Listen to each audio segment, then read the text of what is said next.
Daniel Harper. I'm 41 years old, and the morning my marriage ended started with my 8-year-old son reminding me not to forget his glue sticks. "Dad," Mrs. Collins said, "we need the glitter kind," Ethan said from the back seat as I stopped at a red light. "I remembered," I told him with a smile. "They're already in your backpack." My phone buzzed in the center console. I smiled to myself, expecting Emily to be reminding me to pick up milk or asking if I'd be home early for dinner. Instead, I opened a message that made the world around me go completely silent. "I'm moving to Tuscany with Mark. I emptied our retirement savings. Good luck paying the mortgage." For a second, I couldn't understand the words. It felt like someone had handed me a page from a stranger's life. "Dad," Ethan's voice pulled me back. "You missed the green light." The car behind us honked. I drove forward without saying a word, my hands suddenly feeling too heavy to hold the steering wheel. I pulled into a small parking lot a block away from the school, took one slow breath, and looked at the message again. Same words. Same impossible sentence. Emily wasn't asking for a divorce. She wasn't threatening to leave. She was already gone. I looked into the rearview mirror. Ethan was swinging his feet, completely unaware that his entire world had just changed. I forced myself to smile. "It's okay, buddy," I said softly. "We're going to be a couple minutes late." Then I typed exactly 5 words. "Thanks for letting me know." I hit send. I had no idea why that was the only thing I could think to say. All I knew was that my son was watching me. He deserved one normal school morning before his life became something neither of us had chosen. I dropped Ethan off at the front entrance of his elementary school, just like every other Tuesday. He jumped out with his backpack, waved at me with a huge grin, and ran toward his classmates without ever realizing his mother had abandoned him less than 30 minutes earlier. I waited until he disappeared inside before I let my hands fall away from the steering wheel. Almost immediately, my phone erupted with notification after notification. Withdrawal approved. Transfer completed. Account balance updated. I opened my banking app. The retirement account that Emily and I had spent nearly 2 decades building had been drained. The balance sat so close to zero that my eyes kept refreshing the page, convinced the numbers had to be wrong. They weren't. I drove home in complete silence. When I pulled into the driveway, the first thing I noticed was the empty space in the garage where Emily's SUV should have been. Inside the house, the silence felt unnatural. Our bedroom closet had one side completely emptied. Her favorite suitcase was gone. Her passport drawer was open. Even the framed wedding picture that used to sit on her dresser had disappeared. She hadn't packed in a hurry. She had planned this. I walked back outside and noticed Mrs. Henderson from next door watering her flowers. She hesitated before speaking. "Daniel, I wasn't sure if I should mention it." "What is it?" "There was a moving van here early this morning. Emily told the workers to be quiet because you were taking one of the kids to school." I thanked her and walked back inside. So she had waited until I left with Ethan. She had chosen the 1 hour when I couldn't stop her. I was still standing in the middle of the living room when another notification appeared. This one wasn't from Emily. It wasn't another banking alert. It was an email from our financial institution requesting that I confirm several unusually large retirement account transactions. I stared at the screen. If Emily had already emptied the account, why was the bank asking me to verify transfers she claimed were already finished? I didn't answer the bank's email immediately. Instead, I closed my laptop, walked upstairs, and stood in the hallway outside my children's bedrooms. Nothing inside this house had changed for them yet. Their backpacks were still hanging by the front door. Their shoes were still scattered across the hallway, despite my constant reminders. Their family photos still covered the walls. Only one person had decided that none of it mattered anymore. I quietly said to myself, they come first. Everything else could wait. That afternoon, I picked Ethan up from school like I always did. He climbed into the passenger seat, holding a paper covered in blue paint. "Dad, Mom's going to love this whale." I swallowed. "It looks amazing, buddy. When does Mom get home?" I kept my eyes on the road. "She's away for a little while. Business trip." I forced a smile. "Something like that." He nodded, completely satisfied with the answer. Children trust you until you give them a reason not to. I promised myself I wasn't going to be the parent who took that away from him. After dinner, I tucked Ethan into bed before checking on our 15-year-old daughter, Lily. She wasn't asleep. She was sitting cross-legged with her phone in her hand. "Dad." "Yeah. I've been texting Mom all day." She turned the screen toward me. Every message showed the same status. Unread. Did I do something? My heart broke. No. Then why won't she answer me? I sat beside her. You didn't do anything wrong. Then what's going on? There were 1,000 things I wanted to say. Instead, I reached over and squeezed her hand. "I promise I'll explain everything when I know more." She studied my face for several seconds. "You don't know where she is, do you?" I couldn't lie to her. "I know she's gone." Lily slowly lowered her eyes. I had a feeling. After both kids were asleep, I spread every financial folder I could find across the dining room table. If Emily had planned this, there had to be signs. I simply hadn't been looking. One folder became two. Two became six. Receipts, statements, insurance paperwork, retirement documents. The deeper I looked, the more uncomfortable I became. There were dozens of emails Emily had insisted on handling herself. "I'll take care of it. You don't need to worry about investments." I already signed everything. At the time, I'd been grateful. Now those words sounded completely different. Then I started noticing the personal changes. Date nights canceled because she was exhausted. Weekend conferences that suddenly became monthly. Phone calls she always took outside. A password on her phone after 15 years without one. I remembered asking once half-jokingly, planning a secret life. She had laughed. "You watch too many movies." Apparently, I hadn't watched enough. I logged into our shared travel rewards account. At first I expected nothing. Then my stomach tightened. There it was. 2 one-way business class tickets. Destination: Florence, Italy. Purchased almost 7 weeks earlier.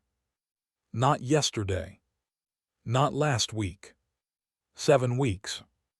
Below them sat another confirmation. Luxury villa reservation.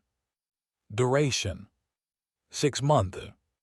A black SUV rental waiting outside Florence Airport. Restaurant reservations. Wine tour. Cooking classes. Every reservation carried the same name. Emily Harper. +1. Mark Reynolds. She hadn't run away in a moment of emotion. She had built an entirely different life, while eating dinner across the table from me every night. I leaned back in my chair. The anger never came. Not yet. Instead, something colder settled in. Clarity. Emily hadn't made one terrible decision. She had made hundreds of deliberate ones. The next morning, Lily stopped me before I left for work.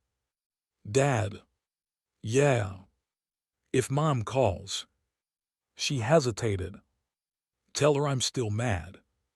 I looked at my daughter. She wasn't crying anymore. She wasn't confused anymore. She was hurt. And somehow that hurt me even more. I will. She nodded once and walked toward the kitchen. Late that evening, my phone buzzed again. A text message. Not from Emily. From an unknown number. Attached was a photograph. Emily and Mark sat inside an airport lounge. Crystal champagne glasses rested on the table between them. Mark had one arm around her shoulders. Both of them were smiling directly at the camera. Across the bottom of the picture was a caption. Finally free. I stared at it for several long seconds. Then I did the last thing either of them would have expected. I forwarded the photo to my attorney. Less than 2 minutes later, my phone vibrated. One sentence. Nothing more. Do not contact her again. I read my attorney's message 3 more times. Do not contact her again. No explanation. No reassurance. Just 5 words. I started typing anyway. How bad is this? Before I could hit send, another message arrived. Save everything she posts. Don't argue, don't defend yourself, let her keep talking. I deleted my reply. If there was one thing I had learned in the last 24 hours, it was that reacting emotionally wasn't going to help my children. Evidence would. 3 days later, Emily's social media exploded. The first picture showed her standing in front of rolling Tuscan vineyards with a glass of wine in her hand. The second showed Mark kissing her cheek outside a stone villa. The third was a sunset dinner overlooking the countryside. The caption simply read, "Sometimes you have to choose yourself." Thousands of people would probably see a woman chasing happiness. I saw the retirement account she'd emptied to pay for it. By lunchtime, my phone wouldn't stop ringing. Daniel. It was my cousin, Rebecca. I just saw Emily's posts. So did I. There was a long silence. I don't know what happened between you two. I recognized the tone immediately. But maybe she finally reached her limit. I closed my eyes. So that's what she's saying. Rebecca hesitated. She's telling people she couldn't live under your control anymore. My control. I'm just telling you what I'm hearing. I thanked her for being honest and ended the call. Emily wasn't just leaving. She was rewriting our marriage.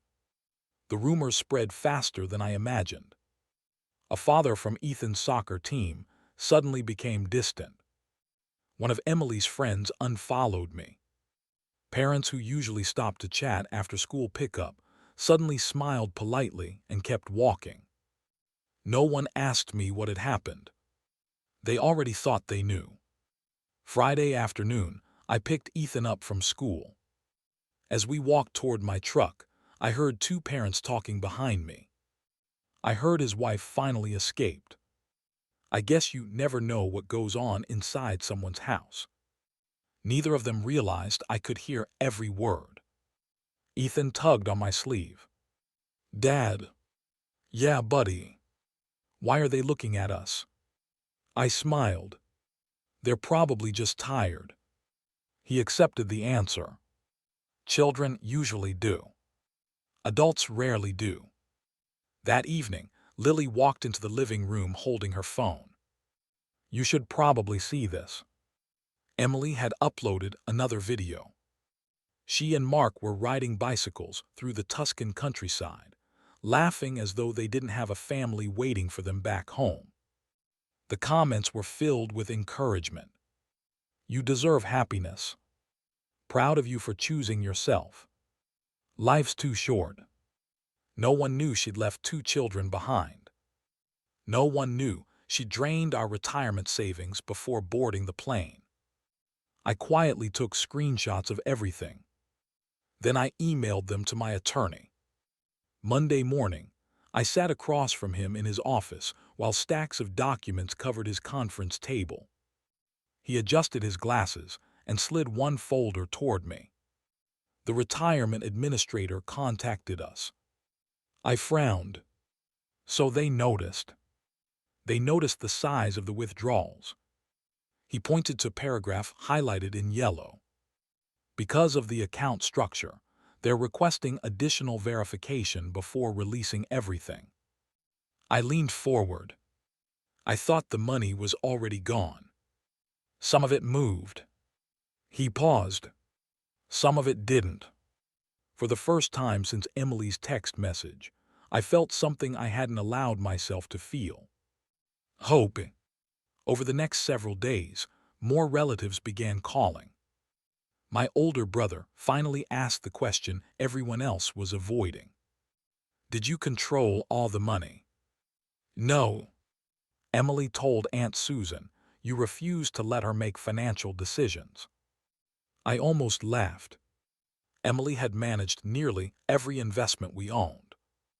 Instead of arguing, I emailed him copies of statements showing her authorization on nearly every transaction. He called back 2 hours later. I'm sorry. For what? I should have asked you first. Word began spreading. Not through rumors. Through documents. By the end of the week, the tone had changed. People stopped congratulating Emily. They started asking uncomfortable questions. She really emptied the retirement account.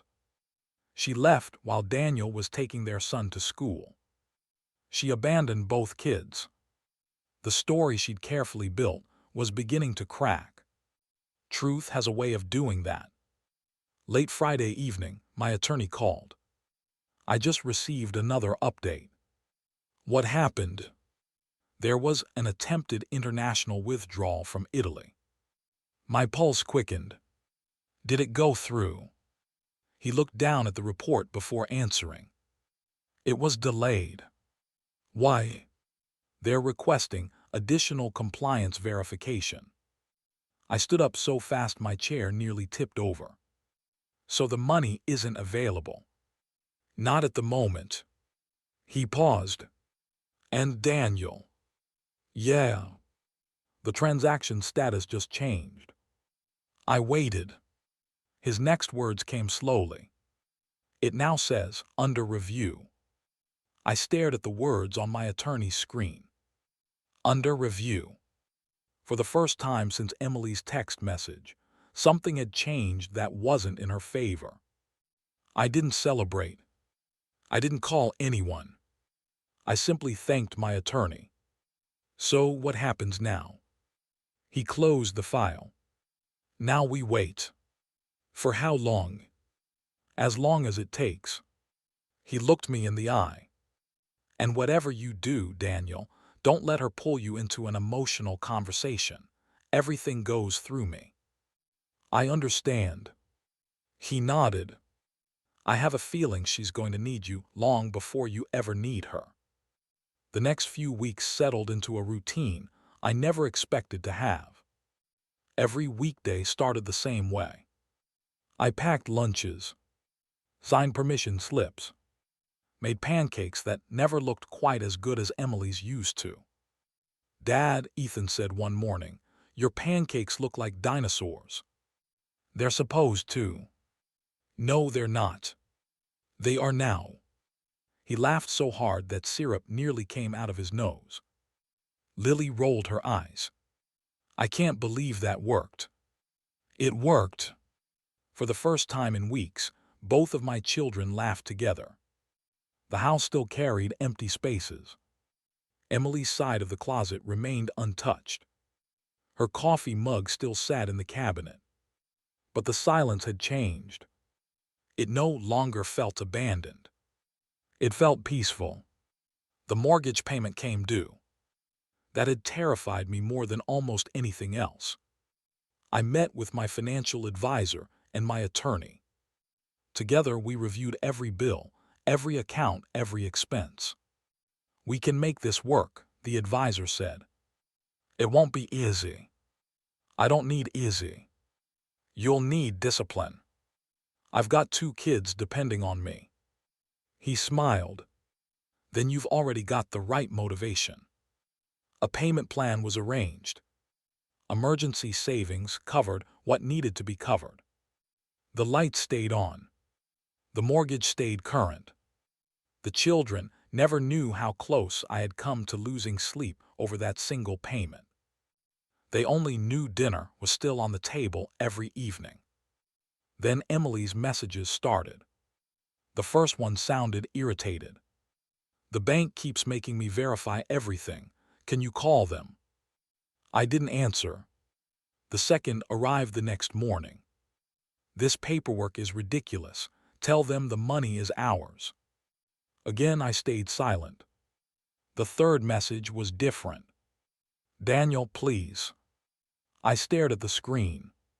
She had gone from giving orders to asking for help. My attorney had predicted exactly how this would unfold.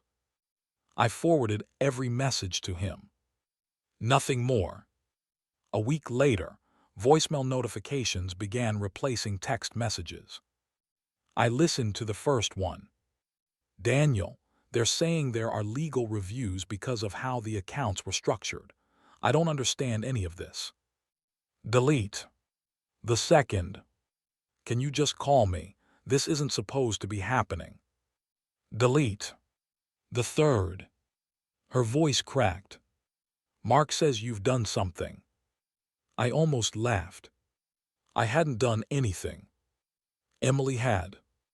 Another call came from my attorney. We've received additional documentation. What kind? He slid several pages across his desk when I arrived later that afternoon. International correspondence. Compliance notices. Recovery requests. They're asking questions about the transfers. Is that good? It means they're following procedure. He paused. And every document she signs creates another record. A record of what? Intent. I understood immediately. Emily hadn't accidentally moved money. She had deliberately emptied marital retirement funds while leaving the country. Every signature strengthened the paper trail. Not long afterward, another piece of information reached us. Mark wasn't nearly as patient as he had appeared in those smiling vacation photos. A mutual acquaintance who had quietly remained in contact with Emily called me one evening. I thought you should know. What happened? They've been arguing. I stayed quiet. Apparently, Mark expected unrestricted access to the money. And there isn't unrestricted access. The caller hesitated. They've been fighting almost every day. I thanked him for the information. When I hung up, I looked out the kitchen window where Ethan was shooting baskets in the driveway while Lily counted his score. That was where my attention belonged. Not in Tuscany. Right here. Another week passed. Then my attorney called early on a Tuesday morning. I need you to come in. Is everything okay? Better than okay. When I arrived, he handed me a printed itinerary. It took me a second to understand what I was looking at. Then I saw the departure city. Florence. Arrival. Home. Emily Harper. Return flight confirmed. I looked up. She's coming back. Yes. To apologize. He gave me a knowing look. I don't think so. He folded his hands. Based on everything we've seen, she believes you're hiding a way to release the money. I almost shook my head. She thinks I can fix this. Exactly. I drove home thinking about that conversation.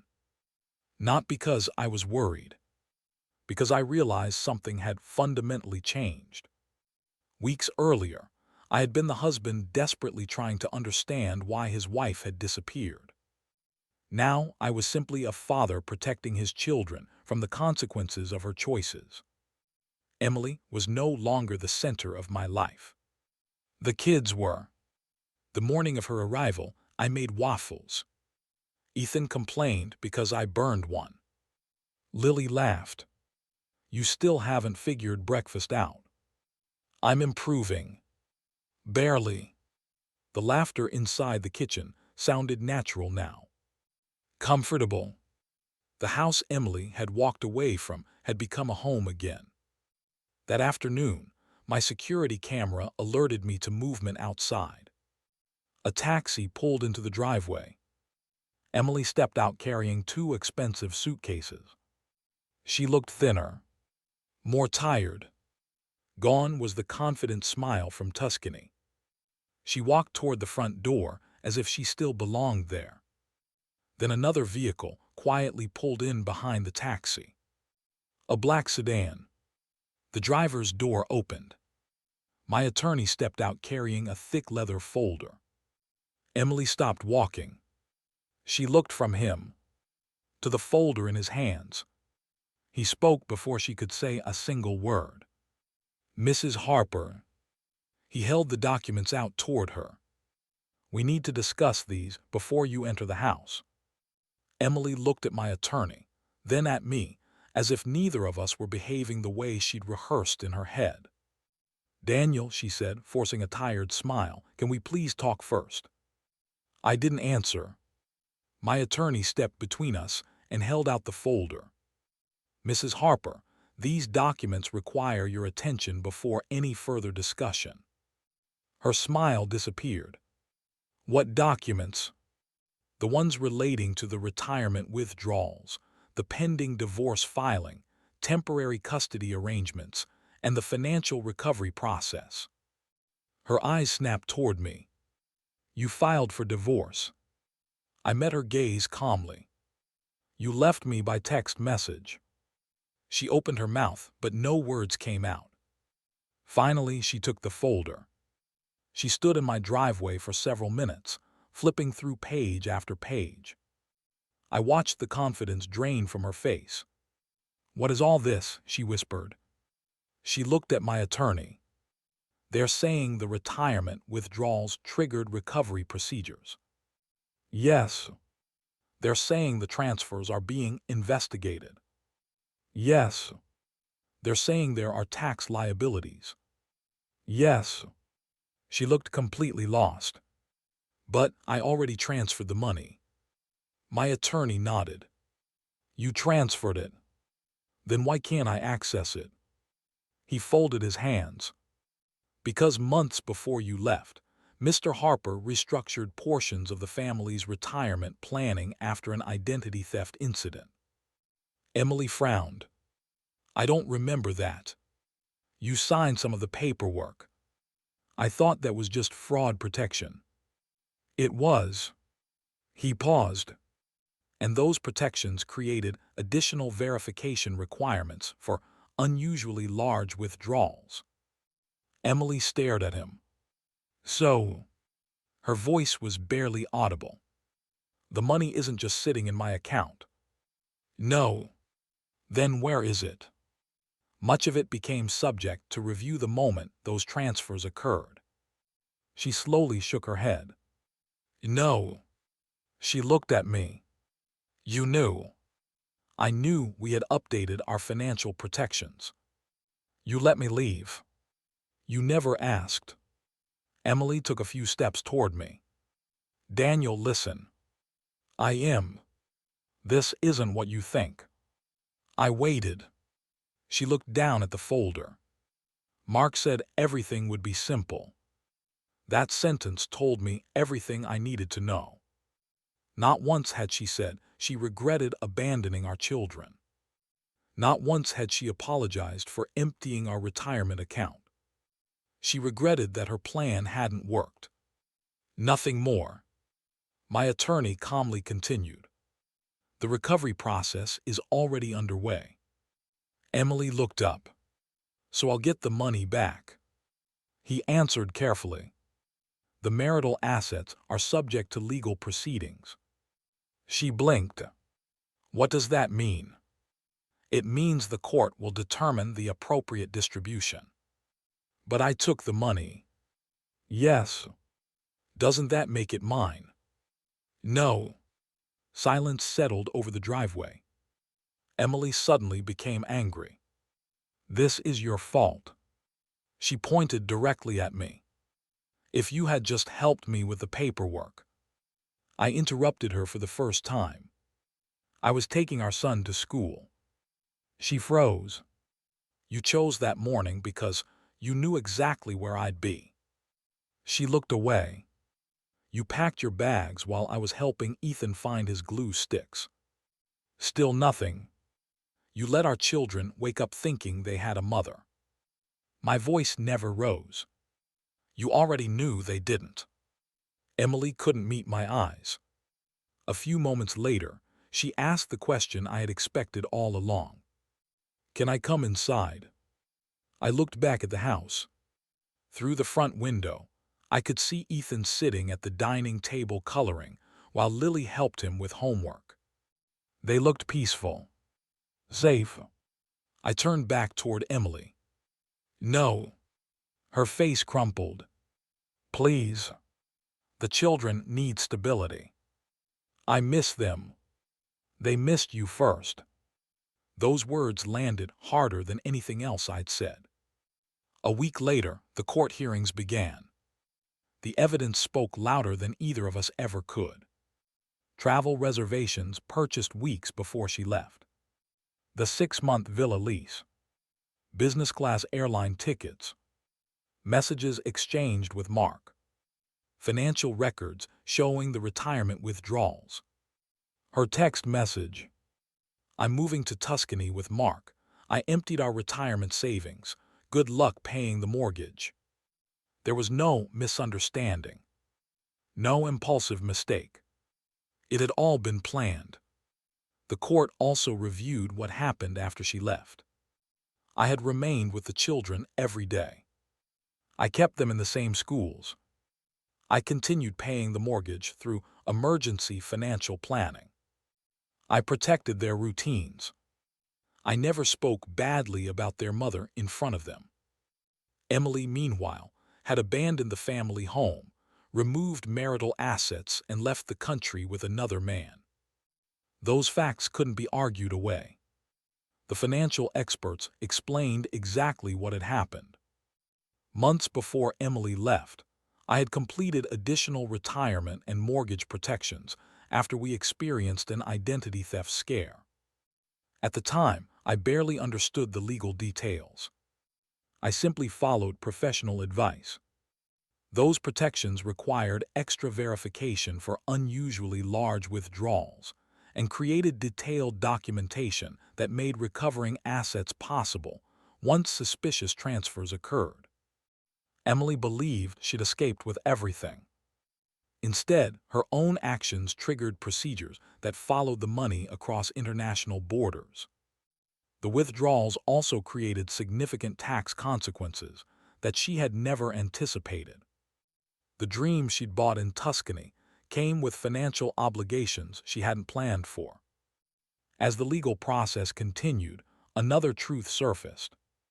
Mark left. Not dramatically. Not with some huge confrontation. He simply disappeared from her life. The glamorous photos stopped. The smiling captions vanished. The man she'd abandoned her family for walked away once the money stopped flowing. In the end, she lost him exactly the way she'd lost me. By choosing herself first. The divorce was finalized several months later. The court recognized her abandonment of the family and misuse of shared marital assets. I kept the family home. The children remained primarily with me. The recovery of the retirement funds allowed me to rebuild gradually instead of starting over from nothing. It wasn't instant.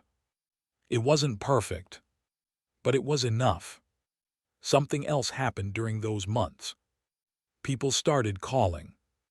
Rebecca was one of the first. I owe you an apology. You don't owe me anything.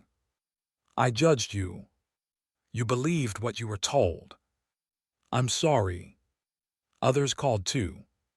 Neighbors, friends, even relatives who had quietly distanced themselves. They had finally seen the documents, the timelines, the financial records. The truth didn't spread nearly as fast as the rumors had. But eventually, it caught up. One evening, Lily walked into the kitchen while I was making dinner. You know what? I don't worry anymore. I smiled. About what? Everything. She leaned against the counter. It finally feels normal again. Before I could answer, Ethan burst into the room. Dad, what happened? I beat my best score. Really? You have to come see. I laughed. I'm coming. The spaghetti could wait. Moments like that couldn't. Several months after everything happened, I found myself back in the same elementary school parking lot where my life had changed forever. Ethan jumped out of the truck with his backpack. He stopped before running toward the building. I love you, Dad. I love you too, buddy. He smiled. Then he ran through the school doors. I sat there for a moment, remembering the man who had parked in that same lot months earlier, after reading a text that he believed would destroy his future. I barely recognized him now. Losing my wife had never been the victory Emily imagined. Protecting my children had become the victory I never saw coming. The text message that was supposed to end my life became the first page of the one I was finally free to build.